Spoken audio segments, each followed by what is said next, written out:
What's up, everybody? Welcome to the Pick Six Podcast, CBS Sports Daily NFL Podcast. I'm Brinson. I'm your host. It is Friday, October 14th. If you're listening to the podcast, if you're joining us live on YouTube, it's Thursday, October 13th. We do the Pick Show every Thursday at 1 p.m. Eastern Time. If Pete Prisco shows up on time, joining me. That's almost comical. I love that. You made my day. I know. Just trying to. Hey, by the way, did you retweet out an old tweet of mine today? No. Did you retweet it? Yes, you did. Something No, about I liked Christian it. Ponder. I liked it. I didn't retweet it. You're amazing. I wasn't trying to push it out there. I was like trying to save it for my own personal usage later. I was wrong about him, but like I tell Rick every Sunday, I didn't draft him. He did. This is a Christian Ponder conversation that we're having right now. Pete, look, I like to joke about the Christian Ponder Cam Newton draft with you because you have a tweet out there that no, look, it lives forever, that tweet, and I was wrong. But I'll be wrong again. Hey, look, you know what? You own your mistakes, and I hate doing this. You've been right lately on these QBs. You had Mahomes, Josh Allen, and Justin Herbert. That's a pretty good run for you. Also, hey RJ, how you doing? I'm RJ, doing good. Isn't it great though? Like I could sit there and say, "Oh, I love Christian Ponder when he came out," but then I could turn to Rick Spielman and say, "But you drafted him." Right, and it's good that that's coming from Brinson, considering he never makes mistakes. So that's right. I am a mistake-free. He never put this out in the public domain, but I'm going to put it out there anyways. He thought Justin Herbert was going to be a bust. Dude, I've admitted to that, like easily the worst like evaluation I've ever made of any draft prospect ever. Like I went through and like did a detailed breakdown of all his games at Oregon on our text thread, and I was convinced I was right. I could not have been more wrong. You know, it's funny because those are forever. Like my dad's 87 years old, and I still remind him about when he said that he didn't think Earl Campbell was fast enough to make it in the league. Really? Yeah. Did he win back-to-back Heismans? Like he won. Yeah. You didn't think Earl Campbell was good enough to. We 87. I go, Dad, how's that Earl Campbell evaluation going? Good Lord. You're just beating on your old man like that at 87 years old. That is very quintessential Prisco. All right, let's get into it. Week 6 picks, best bets. Week 5, RJ went 2-3-1. I went 4-3-1, and Pete went 2-3. RJ now 17-13-1 overall. Pete 15-13, and I'm 12-16-2, which is disgusting. But I'm feeling good about this week. I like although I got to tell you, like nobody is on the Panthers, right? Somebody is on the Panthers. Oh boy. Why? What was the tie? Right, we'll get to that one. I don't get this at all. Was the Browns game the tie? On mine, my push was the Vikings at -7. Oh, okay. The Browns, I think we might have had higher than 2, right? Browns was 2.5. I think the Browns covered. That's right. Pete, your internet remains in 1987 as well somehow. It's raining out. It's pouring outside. Once it starts raining and storming, it gets worse. Is yours bad over there?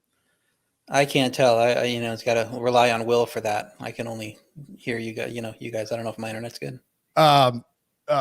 Billy, holler at me if Pete's internet is a problem for audio purposes. I can come back in and I can go back out. Yeah, I would jump out and come back in. I would jump out and come back in just for. We'll start with the Ravens at the Giants. Actually, you don't have a best bet on that, RJ. Why don't we? We can start with that. He'll be back in by the time I'm done talking. Ravens at Giants. Ravens -5. The over/under here is 45. Marcus Williams, who is second in the NFL in picks and first in passes defense for Baltimore, is out. Lamar Jackson has never lost to an NFC opponent. 20-5 touchdown interception ratio. Oh, I know. I was going to ask Pete. I had a piece of trivia in this game for Pete. We'll wait till he gets back in. But any thoughts on this game, spread or total for you? Yeah, we have it at 5. Everywhere right now, it's 5.5, 6. If you can get 6, I like the Giants. They're finding ways to win despite injuries thanks to great coaching. Daniel Jones starting to look comfortable running the offense. I think the upside's there with him. Baltimore's coming off a gutty win. They might be in a letdown spot after a big win over Cincy there. Baltimore's offense tough to solve for most teams. I think Wink Martindale has the best shot of anyone to solve it. No, with his familiarity there. So like I said, 5.5, 6 in the market, which is why I didn't want to take the 5 here with us, but I would take 6 with the Giants. Pete, before you dive into your analysis of this game, I'm curious if I got to find it, make sure I know the correct answer. The last time that the Ravens won at the Giants was in 1997. Can you name the 2 quarterbacks who were playing for the Ravens and Giants in that game? Was it Gerbach? No. Banks? Tony Banks? No, it was it was around the move, right? It was so it's probably Testaverde, right? Yes, Testaverde is correct. And the other one was Dave Brown. Vinny Testaverde. Dave Brown. He was a supplemental first round pick, remember? Dave Brown that's a good call. Yeah. It wasn't Danny by 97. I'm just going by our crack research team at CBS Sports HQ. That's around when he played for the Giants, right? Yeah, I think that's right. Yeah, I'll take. By the way, I like the Giants in this game. I think this is the Wink Martindale game. He's going to be able to. He knows what he can do against Lamar Jackson. He knows that you have to attack him, and he's an attacking defensive coordinator, anyways. And I think he's going to be even more aggressive here. I think that'll pay off. I think it's good. Both teams will score points, but I think that defense in the end, the Giants will be the better defense. The Ravens defense played better last week, but I still think the way the Giants want to play is run the ball, keep the ball safe. Don't do anything crazy, and they'll be able to stay in this game. So I'm going to take the Giants plus the 5.5 at home. I'm going to take the over as a best bet here. I think with, as I mentioned, Marcus Williams out, the Ravens obviously not really able to stop anybody in the passing game in the first place. Now, there's not a lot of passing weapons for the Giants, so Daniel Jones will have to be pretty creative. But I think you're just going to see a pace-up situation where Baltimore is scoring points against this Giants passing defense, and then the Giants are forced to throw as a result. Weather looks like it should be fine in the Meadowlands. I will take the over 45 as the best bet. Bengals minus 1.5 at the Saints. It's the Andy Dalton revenge game. Pete, do you know how hard Andy Dalton is going to try in this game if he's starting against his old team? I mean, this is he's probably thinking all week about how much harder he's going to play as a result of playing the Bengals. No, he's not. He's thinking about how many times he's going to come off the field for Taysom Hill. That's what he's thinking about. I mean, look, the Saints gimmicked themselves a win last week. They're not good on defense. That's one of the most surprising things of the entire season is how much they've struggled on the defensive side of the ball. I can't figure it out. Now, teams have kind of slowed down the Bengals by playing a lot of cover two. They're starting to figure it out now a little bit, and I think that that's going to be the difference in this game. Don't forget, it's homecoming for Joe Burrow, won a national championship there. And I think he plays well in this game. I'm going to take the Bengals minus the points. I don't love the game, but I'll take the Bengals. Yeah, the Saints defense not playing well because they can't stop explosive plays. They couldn't stop them against Seattle, but they are second on third down, second in the red zone. Well, the good thing for them is that the Cincy offense looks uninterested in explosive plays. They're 31st in yards per play overall. Jamar Chase down to 10.7 yards per reception after being at 18 yards per reception last year. Which is, surprising with him. I figure he'd be better at getting big plays. So I think this matchup might be what the New Orleans defense needs to rebound. Cincy's defense solid also, and you just can't count on Taysom Palooza every week, like you're saying.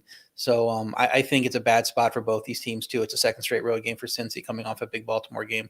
New Orleans has to go on the road on Thursday next to Arizona, I believe. So I don't like either of these teams, really. My lean would be to the under. Yeah, I got the under as a best bet at 44. It's down to 43 on Caesars right now, as you can see on the screen. If you're watching on YouTube, youtube.com/pick6. And if you're watching with us live or watching at any point on YouTube, hit the like button, hit the subscribe button, and turn on alerts. You'll be notified when we go live. It's a very bizarre quirk that the Bengals and Rams are actually 31st and 32nd in yards per play 5 weeks in the season. Like the two Super Bowl teams are dead last in offensive production. I think this is a case where neither of these teams will be aggressive. I did the Burrow homecoming thing is, I think that's like a legit angle.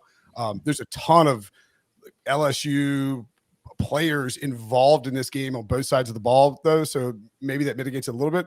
I just don't think there's going to be many points scored. So I'll take the under 44. I'd be fine with it. 43. I guess that's kind of donkey talk, but I mean. So you're both on the under. You're both on the under as the best bet. RJ leans. I have it as the best bet. Oh, he just lean. Okay, all right. Yeah. By the way, did you know that Brady Quinn? Actually, we'll get to that in a second. Jaguars at Colts. Colts -2. Over under 42. Colts haven't, but this is a crazy stat, by the way. Colts haven't allowed a fourth quarter point all season long through 5 weeks. They're the first team to do so since the 1995 San Diego Chargers. And if they don't allow Jacksonville to score a fourth quarter point this week, they will be the first team since the 1934 Bears and the 1934 Lions to not allow a fourth quarter point through 6 weeks. I realize it's not because the Colts are awesome. It's just sort of quirky, but that's kind of crazy if it goes back to 34. What do you think about this? Your Jaguars going to Indianapolis beat? I bet they've let up a bunch of fourth quarter sacks. Yeah, that offensive line is awful. I mean, it is terrible. And across the board, nobody's playing well. And they're shuffling guys around. They're searching for answers. And the last time Jacksonville played them, they dominated them up front. Remember, they shut them out. Now, the receivers weren't there that day, so that makes a difference. But he can't throw from your back, and I think that's the biggest difference in this game. I think Jacksonville is going to rebound after a terrible showing last week. Trevor Lawrence has to learn to take the check down. It's available. He hasn't done that yet. But I think he's going to start playing better as well. So I'll take Jacksonville. I think they win the game outright. Yeah, Michael Pittman's back for Indy, but he's been back the last few weeks, and it hasn't helped their offense. They look terrible, like you said. Jacksonville's crashed back to earth seemingly, but last week they had 6 straight drives of 50-plus yards at one point in the game, and they just scored 6 points off of that, and that seems pretty unlucky to me. So I looked at, they had a little bit over 5.7 yards per play in the game. So I looked at how often does that happen where you have 5.7 yards per play or more and 6 points or less in a game, and it happened only once in the last 8 years. What? And that Really? was the Bucs in 2018. The Bucs had 4 turnovers in that game, which contributed to them only scoring 3 points. Then they went on and scored 86 points in their next 3 games, 28.7 points per game. So that wasn't a thing that carried over. I think you trust the yards per play yard more than you do the points. So I think Jacksonville can come out and score points in this game. They know they can beat Indy after doing it in week 2, less than a month ago. And Indy hasn't improved in any way since that shutout, except for getting one receiver back. So that Indy offense looks like just a mess. I'm not sure the mini bye will help them here. So I have the Jacksonville as part of my teaser at +8. It's up to 2.5 now. I think taking Jacksonville +2.5, if you want to do that, is fine too. Oddly enough, that game that you're referring to, the 3-point outburst by the Buccaneers in 2018, did not feature Jameis Winston. You would think with 4 turnovers and 3 points, that would be a Jameis Winston special. It was Ryan Fitzpatrick throwing for 400 yards in that effort. Kind of incredible. It's Alex Smith and Adrian Peterson running for the Washington football team. What a time to be alive. I got no best bet on this. I was sort of looking at the under. I just don't think either team is going to come out firing, but I do agree with you that I like the Jaguars to win the game. Even though the line is sort of moving towards the Colts, I think they're just the better team, and that pass rush can get after Matt Ryan, who, we saw that Thursday night game. I know they got rest, but that offense is they have no juice to them whatsoever. What's the latest on Ryan Kelly too? He was banged up and he was limited yesterday in practice. So, or you might have even been held out. I'm checking now for you. Because if Ryan Kelly can't play, that means Danny Pinner has to play center, and Danny Pinner at guard was awful. Get pushed around at center. They haven't done Thursday's practice report yet, obviously. But Ryan Kelly did not practice with a hip injury. No Shaq Leonard at practice either. Yannick Ngakoue and Stephon Gilmore were out. He had a rest day. Just a rest day. And I think Taylor's supposed to practice today, I believe. Yeah. But Today. I don't care if Danny Pinner starts in center, they have major problems. So maybe this is one where you wait and see what goes on with the injury report on Thursday and Friday. And RJ, you preached this for years, but it's a lot, it's easy to focus on Jonathan Taylor on the injury report, but it's really more important to focus on Ryan Kelly on the injury report, because you can't, the drop off is larger and more important at a key offensive line. And by the way, he hasn't played very well either. So let's not sugarcoat that. Right. But yes. Yeah, the thing people they're drawn to in injury reports is the skill position players, obviously, because of fantasy and everything. But definitely keep an eye on those offensive line injuries. Also keep an eye on those those cluster injuries that happen at the same position, because you can maybe get by with one cornerback down, but once you start losing 3 or 4 cornerbacks, that's when teams really get into the bin. So that's what I would look for when you're looking at the injury report there, to see how effective they are at one position.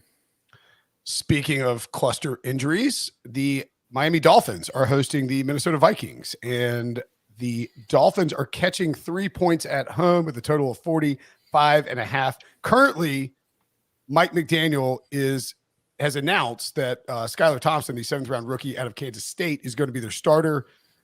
I have 2 best bets in this game. I have the Dolphins and the over, but I only, and you guys can decide if I can do this or not. I only want to have those as best bets if Teddy Bridgewater plays, which I think he will. Is that legal under our loose rules? I think you got to lock in your picks now, just based on what we know. Yeah, I agree. Because then we start hedging all the way through. Yeah, because we've had picks before that we have to think, I think he's going to do this X, Y, and Z, and it doesn't happen. And we get stuck with him, and you get a loser, and you lost. So okay, no. all right. What is if Teddy Bridgewater is announced as the starter? What happens to the line and the total, RJ? Yeah, I think that they should be favored if it's Teddy. I think that he makes that much of a difference between him and Skylar Thompson. I think this line opening at 3 was a result of them not expecting Teddy to play.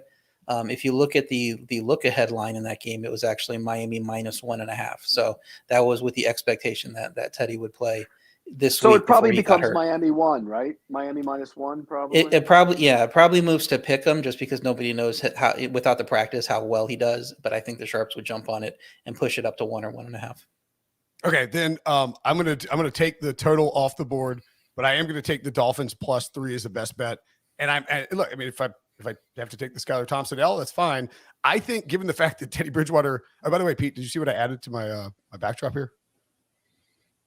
What do you got? Oh, that's That legendary. yeah, That's the EJ Manuel. That's right. The EJ Manuel. You know what you should take out of that drop back there? That's North Carolina State helmet. Hey, we're top 10 in the country, or top 15 maybe. At any rate, like, I go Tar Heels, and this has got to stop. I think that I think Teddy's going to play, and so I'll take that value. I mean, he because of the new protocols, the changes that the NFLPA and the NFL instituted, Teddy is forced into the concussion protocol, even though if you go back and watch a replay, like he didn't really exhibit the same sort of symptoms that Tua did. I think he's going to get cleared. Okay, but why is he not practicing on Wednesday? He's in concussion protocol. But if you clear, you go. I think he's starting to. I think McDaniel's playing games here. I think he is too. So I'm going to take the Dolphins +3 as a best bet. If they should be favored, I think Teddy is going to play, and if they should be favored if Teddy plays, then I want them +3. So I will take the Dolphins. Their defense has been terrible, by the way. That's another thing that, with all the concussion talk and everything, the defense has been bad. So what do you like, Pete? I'll take the Vikings. I think Kirk Cousins is going to. It's not a night game. He'll play well here. He'll light them up, and he's going to have a big day. I think there'll be more points than you think. I think there's going to be a high-scoring game, no matter who plays quarterback for Miami. Maybe I should take the over then. Yeah, you liked it. I was also on the Miami side. I was a little bit delayed in putting that in. I wanted to get Miami over 3, and it was 3.5 all yesterday after Skylar Thompson was announced. I figured people would push it up and I could get it at 4, so I waited. And now it's back down to 3 at Caesars, and we'll see what the other books do. Minnesota won 3 straight by the skin of their teeth. They were very close in all those games. 2 of those were at home. They were against Detroit and Chicago. And Detroit, I think, has gotten exposed last week. Chicago, we know, is not that good a team. The other game was against New Orleans in London, not a true road game, obviously. And that was against New Orleans without their number 1 quarterback, running back, or receiver. So I don't know how good Minnesota is despite the 4-1 record. I think they still have a lot to prove. And I don't think Cousins has a very high ceiling just in general. But pretty high floor, pretty low ceiling to me. Both these defenses bottom 4 in pass yards per play. Like you said, their Dolphins aren't playing good. The Vikings defense isn't playing that good either. So I think there could be a lot of points here. I'm taking Miami also. I have it as a lean here at the +3. I'm hoping that we get it at 3.5 again, hoping to stay ahead of the Teddy news if he's ruled in. So I might get it in at +3 if I think that's going to happen too. But for now, it's just a lean. And by the way, if you want to find out when RJ gets his picks in, you can go to sportsline.com/join, use promo code WHITE. You will get your first month for $1. And I believe you could, I don't get alerts, but you can turn on alerts for when you put your picks in, right? Yeah, you go to my expert page and you put follow, and then that'll give you notifications when I enter a pick. And like, for instance, if Teddy is announced in, RJ's going to jump in there, get the Dolphins +3, and you will get the alert. Man, now I kind of want to take the over too. I'm going to add the over back in. Screw it. I'll take the over. I think this is so the game we're going to talk about next is is expected to be the best game of the year. And I think it's interesting from a DFS perspective because everyone is going to be on the Bills and Chiefs. Total's 54, Bills -2.5 at the Chiefs. I mean, there's not a whole lot you have to say about this game, Pete. I mean, it's down to 53 actually. It's on CBS. They've cleared the decks. This is the game of the year of the century. Mahomes versus Josh Allen. You can't ask for much more from a DFS perspective. Though I think that's why I think Vikings, Dolphins, and Seahawks, Cardinals is kind of interesting because there are other options. But this game on CBS, Nance, Remo, 2 weeks in a row, I've gone heavy chalk on the over. And it didn't work out when Buffalo played Baltimore. It didn't work out when Baltimore played Cincinnati. It is going to work out in this one. I don't care what that total is. It would be a total fluke if these two teams don't go over. Total fluke. How do they stop? You saw what the Raiders were doing throwing the ball down the field. How are they going to stop the Bills' offense, Kansas City? And on the other side, they're still banged up on the other side. So there's going to be opportunity to hit some shots against them as well. I'm taking this over. It's one of my best bets. 3 weeks in a row, I could be victim of the chalky over, but I'm taking the chalky over. Well, in that game, Kansas City had to worry about the running game because they could not stop the running game at all. And Josh Jacobs was carving them up. And then you start worrying about that, then you get beat over the top. This line is interesting. It was pick'em. And then Buffalo shocked the world by blowing out Pittsburgh, which I guess nobody expected because it moved the line to Buffalo -2. And I was like, Buffalo's favored by 14 against Pittsburgh, right? Shouldn't the market have expected a blowout win? But apparently they look so good against Pittsburgh that they adjusted it 2 points. And then Kansas City plays that close game and it goes up to 3 points. So it's 3 points for the last few days. I think if Kansas City isn't struck by bad luck at Indy in that game that they should have won comfortably, but all those bad things happen to them, I think they'd be, right in line with Buffalo, maybe not quite as good as Buffalo coming off of that Raiders game. I thought these teams were even before last week. I don't think the gap widened this much. And at home, Kansas City can't be catching points. At +3, it's an amazing pick. 2.5, I think it's still a solid pick. At 2.5, I decided to put it in my teaser with Jacksonville and make it +8.5. That's a great teaser leg. I mean, you're getting 8.5 points with Patrick Mahomes in his home stadium. This is the first time. I mean, correct me if I'm wrong, but I believe this is the first time when Patrick Mahomes he's been a dog, a home dog since he's starting the game ever. And look, the Bills are awesome. They have a great roster. They have. I think, and again, I don't like giving Pete Prisco credit for anything, but Josh Allen is arguably 1B with Patrick Mahomes 1A in terms of when you talk about quarterbacks in the NFL. You can make a case that he's the best quarterback in football. Mahomes is a dog, though. I'm going to take the 2.5. If you're giving me Andy Reid and Patrick Mahomes as a home dog, first time ever, I will take those points. Bills can absolutely win the game. Well, Andy Reid, Sean McDermott got fired by Andy Reid. Little revenge, maybe, but I'll take the Chiefs here with the points. This line reminds me of the Rams game on opening week. Look funky, and it was funky, but the Bills were the better team. I think the Bills are the better team here. By the way, if I'm the Chiefs, first play I line up and I start the whole chant. 13 seconds, 13 seconds, 13 seconds, 13 seconds. Or what if the Chiefs get the ball first and they snap the ball with 13 seconds left on the play clock the entire way down the field?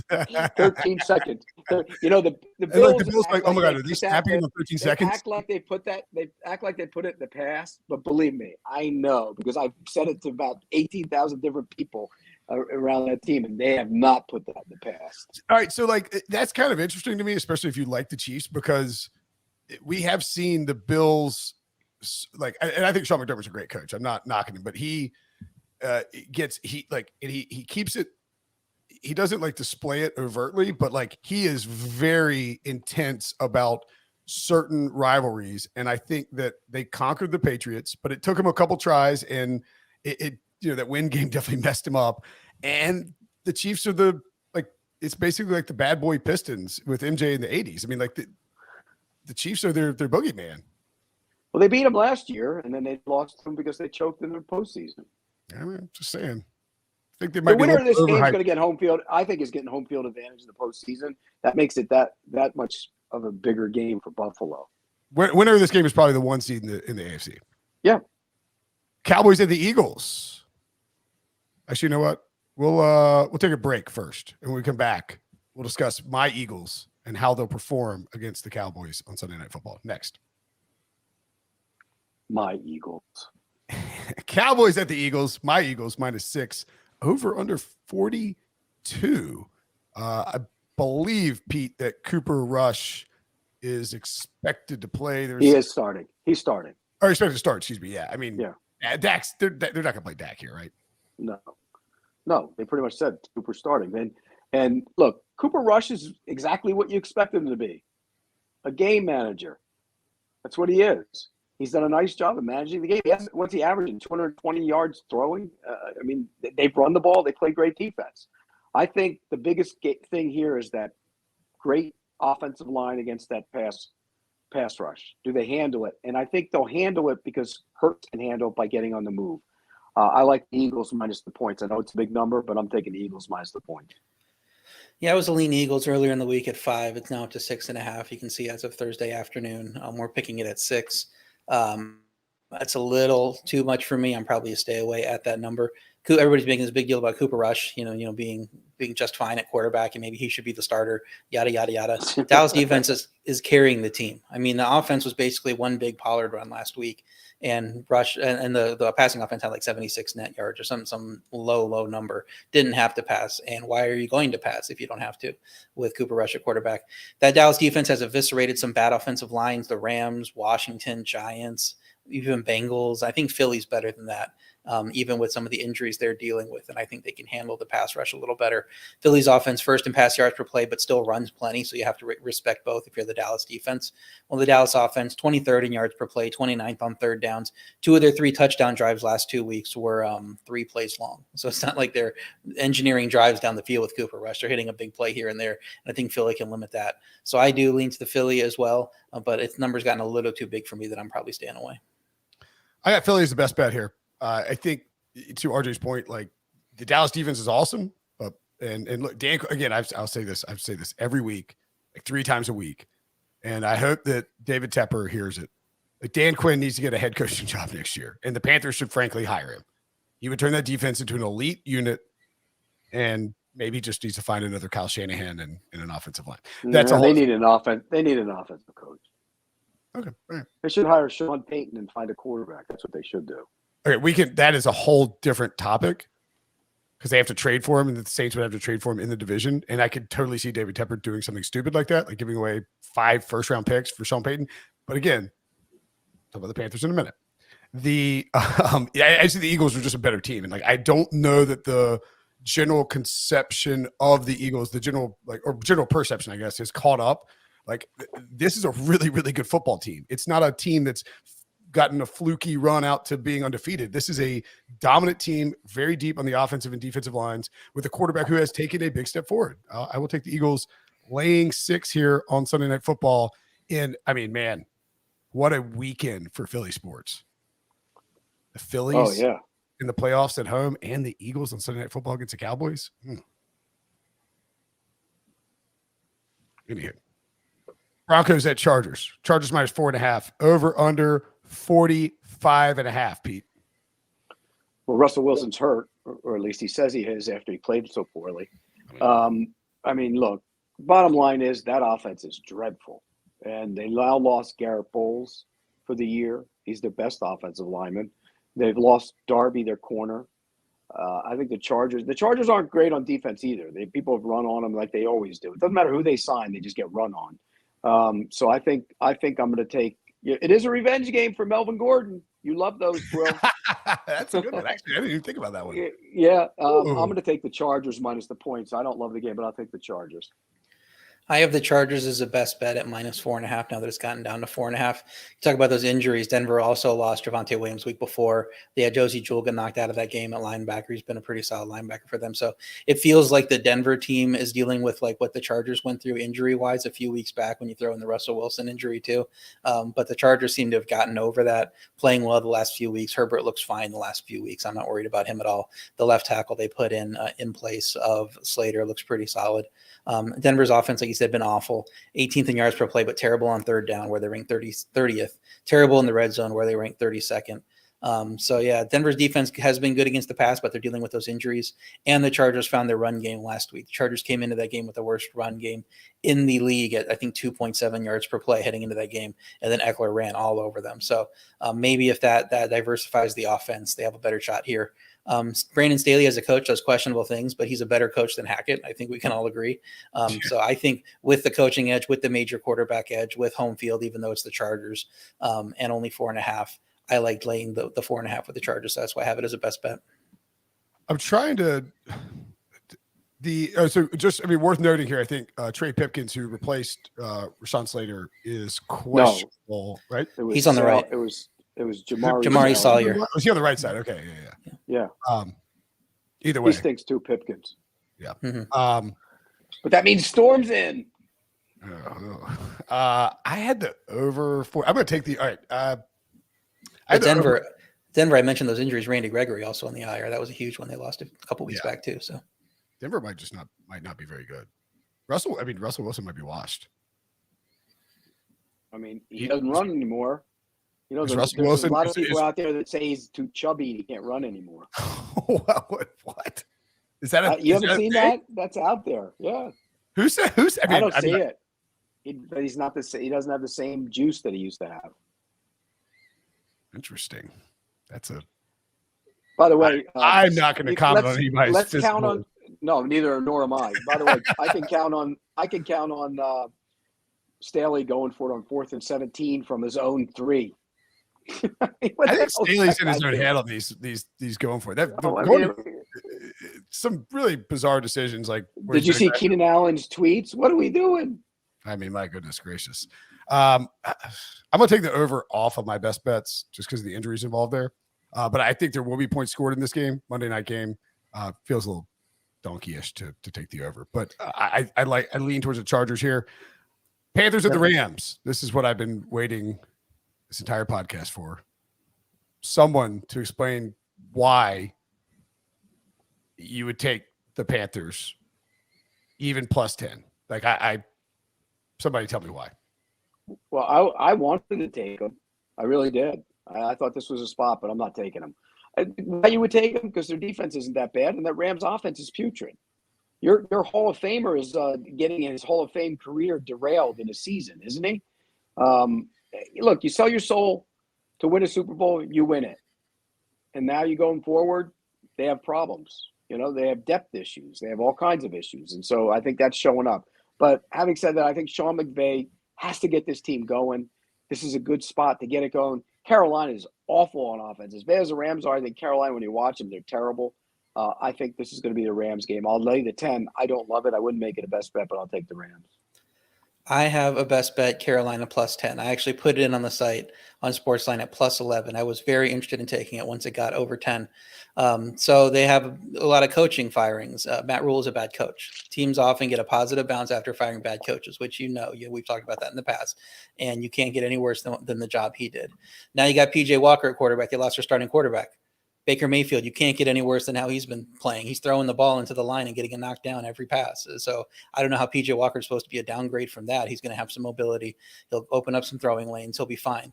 The Rams have not scored 11 points in either of their last 2 games. So you have to score 11 to cover 10. So I don't know how if they're going to score 10 again, then I think I'm going to get a win here no matter what Carolina does. Rams offense been as bad as Carolina, 32nd in yards per play, been worse than Carolina in yards per play. And that Carolina offense is getting coaches fired. Of course, the Rams aren't firing anybody coming off a Super Bowl win.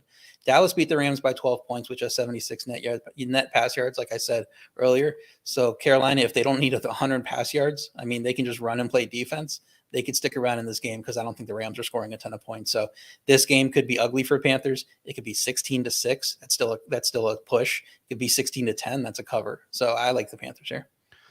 So I really didn't want them to fire Matt Rule before this game because I think the Rams would have been a great survivor pick if Matt Rule was coaching in this game and the team had just given up knowing that he was going to get fired. Baker Mayfield is out. Matt Rule was, before he got fired, had openly discussed starting Sam Darnold. Like he was going to go back to Sam Darnold if Sam Darnold was healthy. Sam Darnold's not healthy. So Steve Wilkes is going to PJ Walker. Now, does anyone know where PJ Walker played college? Mayfield's hurt. Mayfield's out. Mayfield just cannot play. Right. Sam Darnold cannot play. Matt He's Corral not going to him. play. He has to go to him. He has to go to him. The only reason PJ Walker is on this roster is because he played for Matt Rule at Temple. Like, Steve Wilkes coached the 2018 Cardinals. Arguably one of the 5 worst teams, particularly on offense. Yeah, but don't throw that on him because I know people around that place, and that wasn't on him. That was a bad situation. The Josh Rosen situation, it was just a bad thing. And he's not a bad coach, and he'll do a better job. Matt Rule blamed everybody in the building but himself. That's what I was saying. Look, Matt Rule was like too busy messing with the Panthers tweets and like the Panthers.com like stories. Like, bro, you can't score 17 points. Why don't you stop editing Darren Gant's stories on Panthers.com and like go coach some offense? I mean, he blamed everybody in the building but himself, and there's nobody 100%. Players hate more than the guy like that. So he's out. Wilkes will give him a boost. I think RJ's gone to something there. I just think that their offensive line is going to get just maimed in this game. That's my concern, RJ. I know Walker can move, but they're bad.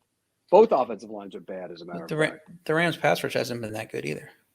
No, but at some point, 99 is going to go off. Yeah. I mean, here's the other thing too that like I am legit curious about, and I don't know how this plays out.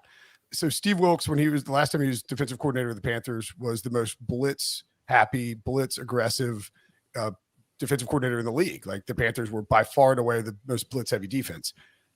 Like with the change from Phil Snow to Steve Wilkes or Al Holcomb, presumably calling the plays, like is that how different do you think the Panthers defense will be this week, Pete?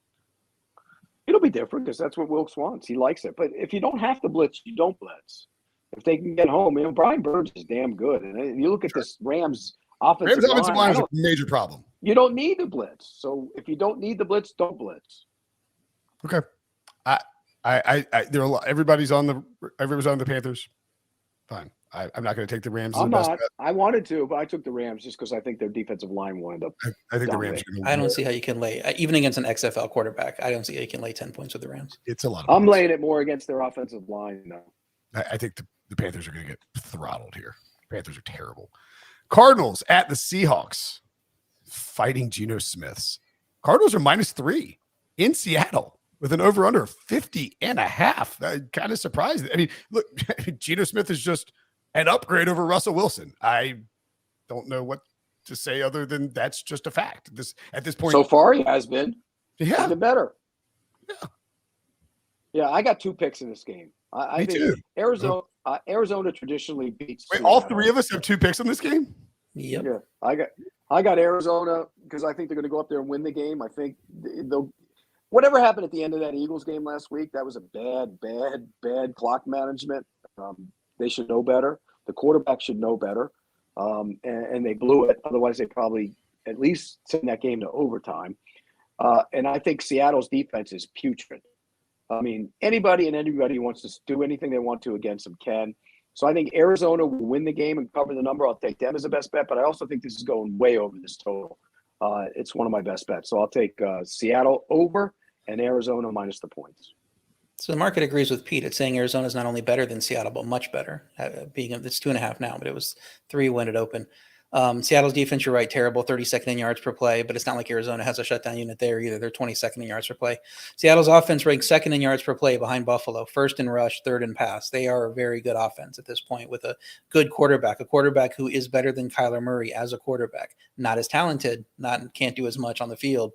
Definitely playing better as a quarterback right now in engineering and offense. You talk about the mental mistakes and the clock management, and that shouldn't have happened. that doesn't get fixed in a week. This is the stuff that happens with that team, the way they're coached, and with that quarterback, it just keeps happening. And I just can't expect that they're going to regress now, to the mean and start doing smart things all of a sudden in week 6 of this season. Arizona played Philly close, but it was a bad spot for Philly on the road.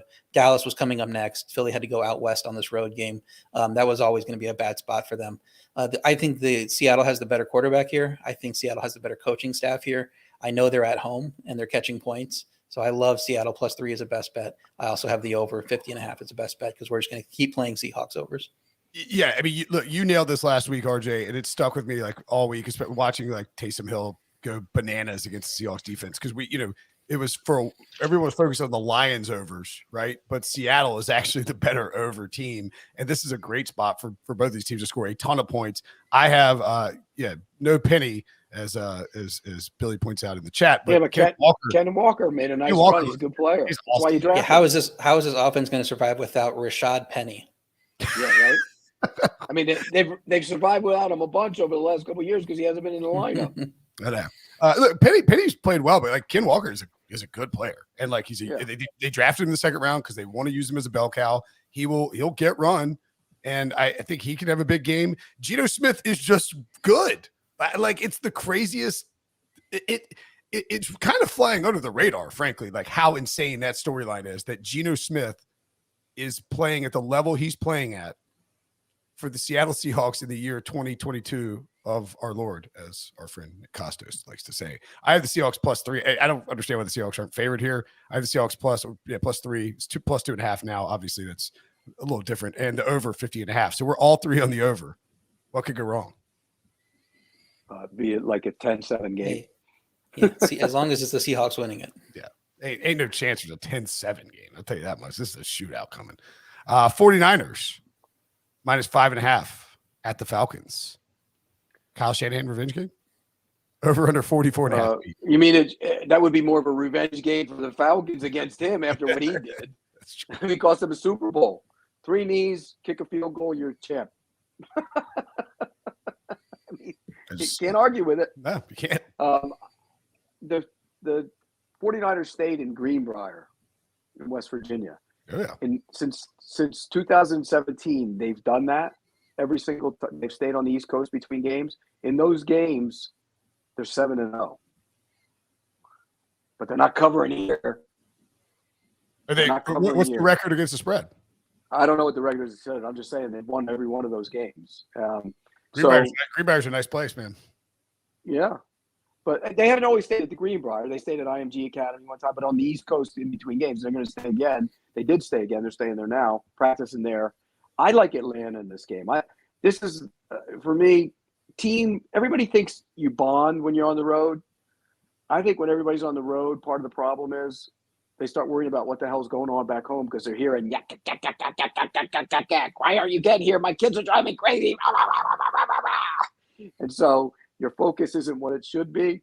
And I think Atlanta's hung around in every game. They could have easily have won, not easily, but they could have won every single one of their games. And so I'm going to take the Falcons plus the points here. I don't think they could have won last week. I mean, it was kind of a fake cover. They were way behind the whole game, and then they get that last touchdown. If they get the ball back, they have a chance to cover. If they don't get that crappy roughing the passer penalty, they get the ball back. They did get hosed by that roughing the passer call. They did fight back to get it within a score, but they were getting smoked by the Rams too. They would have had to go. Well, they got back. They had the ball late in the game against the Rams with a chance to go tie it or take the lead. Hey, if a backdoor cover is your hope, I mean, why not? Go for it. Yeah, against a bad defense like the 49ers. Atlanta's now 5-0 against the spread after that rally. I'm still not that high on them. This is a tough spot for San Francisco, not the travel really, but just coming off an easy win. They have Kansas City next. So I don't know that their head's going to be in this game. Their defense is first in rush yards per play, first in sack rate, but they are dealing with injuries. We know Bosa's banged up, Mosley out for the year. That's big for them. The power rating, say San Francisco is the value here, but I don't really like the spot, so I'm staying away. Probably lean to the under now that it's up to 44.5. Yeah, I mean, I guess it depends too. Like, if you think the Falcons are going to come through the back door, you probably don't want to take the under. But I agree with you. I think San Francisco is just. By the way, Survivor this week, RJ. Where's your head at on that? By the way, sportsline.com. RJ probably has an article already up. I could have gone and looked at it, but I forgot to ask. Yeah, I was trying to stay alive all year, so I wanted to save Tampa for this week and didn't use them last week. Used the Jaguars. Now I'm out of Survivor. So I was Yeah. like the Jaguars were the most popular pick in Circa, and I believe in the DraftKings pool, which is what the one I'm in the DraftKings one. So I don't know if you want my advice, but if you have Tampa left, use them. I think a lot of people use Rams if they had them saved. I couldn't because I had used them earlier. I used them in week 2. People want to use Green Bay here. I used them in week 4 against New England. So those were off the board. So I was looking at a road team, either Tampa or San Francisco or potentially Baltimore, but I was kind of staying away from Baltimore. So my sneaky one is the Chargers. I wanted to use them earlier in the year before they went through those injuries. So I didn't get to use them in week 3 like I had planned to. So I had them in the pocket. I didn't know when I was going to use them. It was probably going to be near the end of the season. I just don't think the Broncos are very good. So I think I'm fine using the Chargers if you don't have any of those other options. So if you were ranking, because I mean, all right, so we talked about this on the show, and but we actually have a podcast listener who has 2 entries left in the Circa Survivor, which is down to 718 and $6.3 million to the winner. So a little spicy. Bigger pool, obviously you have to change your sort of strategy.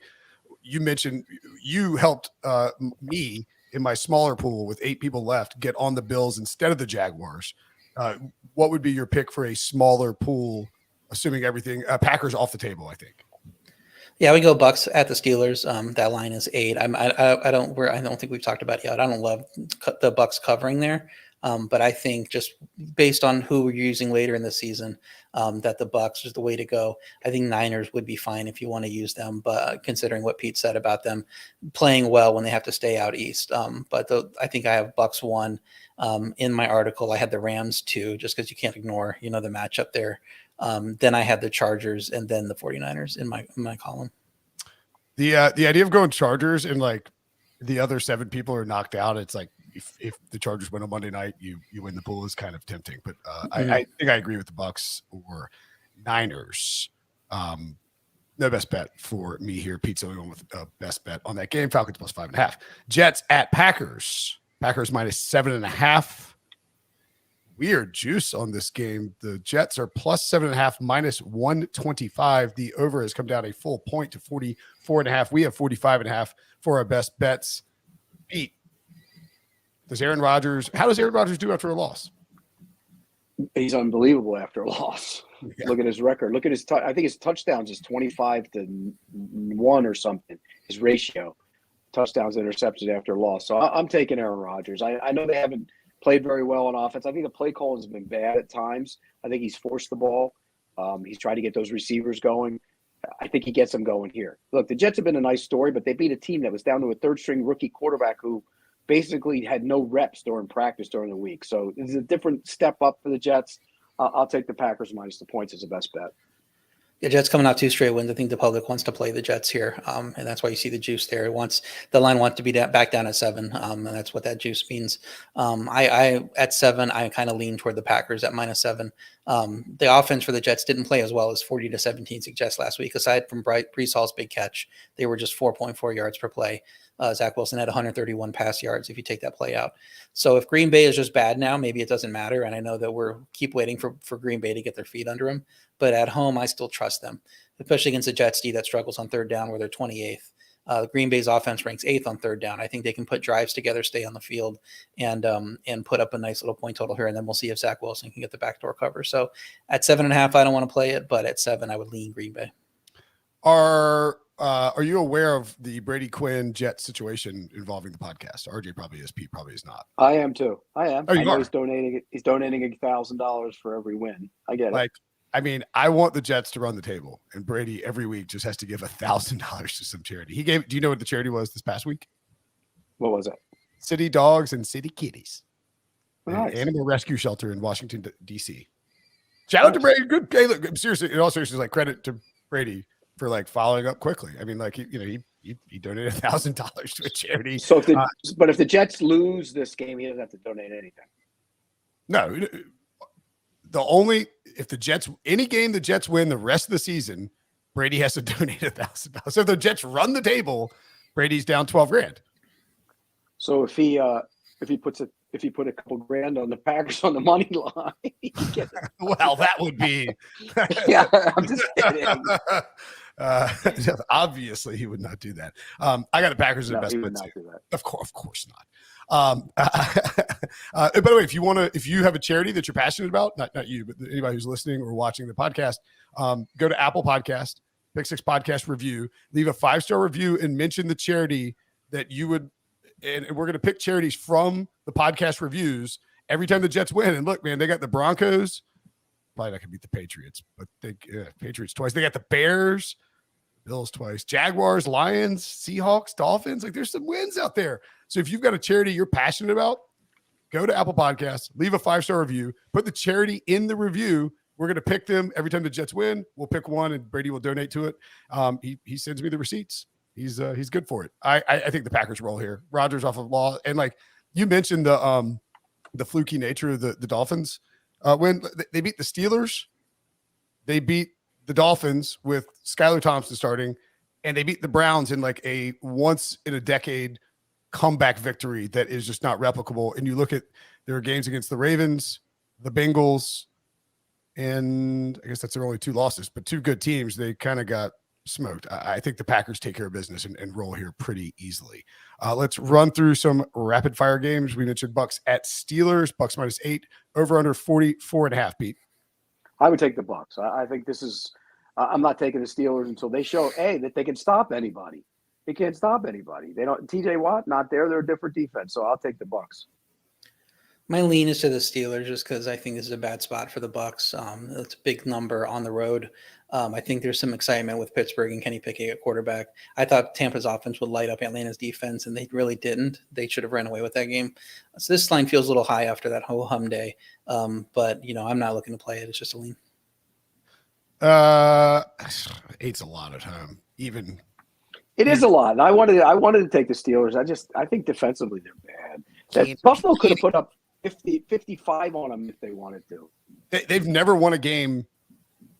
They've never won when TJ Watt is out of the starting lineup since they drafted TJ Watt, which is kind of crazy.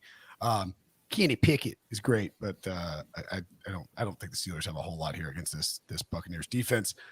I think I lean towards the Bucs. Finally, Patriots at the Browns. Browns -3, over under 42.5. Pete, do you know how hard Bill Belichick is going to coach this week in this game to get revenge on the Cleveland Browns? Because he hasn't faced them since then. I'm kidding. The Ravens fired him. Yeah, but I mean, look, Belichick last week, their defense was outstanding against the line. Lions were scoring. And the Lions had guys hurt. I get it, but they were scoring a bunch of points. I think this is a game for their run game and Ramondre Stevenson because the Browns can't stop the run. They're going to run. The other side's going to run. But in the end, I'm going to take the Patriots to win the game. And, I think they cover the number. If you can get 3, I would take Patriots +3. It's just a lean. It's 2.5 in the market right now everywhere, and that's just a lean for me there. It's weird to me that New England would have laid 3 last week with how well the Detroit offense was playing, and that's why I had Detroit as the best bet. Market was obviously right. I was obviously wrong there. So I came into this one being like, okay, well, now New England's fine with their third-string quarterback, so they're obviously going to be at least pick them on the Browns, maybe even favored. And now the Browns are 3.